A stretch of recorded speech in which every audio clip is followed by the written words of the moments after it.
नाज़रीन, मैं आपकी मेज़बान थना यूसुफ हूँ। आइए सिंध से खबरें देखते हैं। हमारे नामा निगार अमीरुद्दीन अमीर की शहदादपुर से रिपोर्ट। रमज़ान मुबारक के मुक़द्दस महीने में इंसानी जानों से खेलने वाले मुतहर्रिक तरबूज को सुर्ख बनाने के लिए मुज़िर सेहत मसनूई रंगों का खुलेआम इस्तेमाल।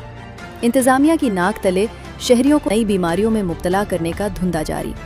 शहदादपुर से अफसोसनाक खबर शामिल करते हैं, जहां रमज़ानुल मुबारक के बाबरकत महीने में भी मुनाफिखोरों ने इंसानी जानों को खतरे में डाल दिया। शहदादपुर में फ्रूट फरोशों और ठेले वालों की जानिब से तरबूज पर मसनूई और जहरीले रंग लगाकर फ़रोख्त करने का इंकशाफ हुआ है। सोशल मीडिया पर वायरल होने वाली एक हालिया वीडियो में साफ देखा जा सकता है कि किस तरह एक दुकानदार दीदा दलेरी के साथ तरबूज को सुर्ख और पुरकशिश दिखाने के लिए उस पर जानलेवा मसनूई रंग लगा रहा है। हैरत अंगेज़ बात यह है कि ये गैर कानूनी अमल SDM ऑफिस के शिकायती सेल और मकामी थाने के बिल्कुल करीब हो रहा है। शहरी उन रंग बिरंगे तरबूजों को खरीद कर न सिर्फ माली तौर पर लिट रहे हैं, बल्कि पेट की खतरनाक और नई बीमारियों का शिकार भी हो रहे हैं।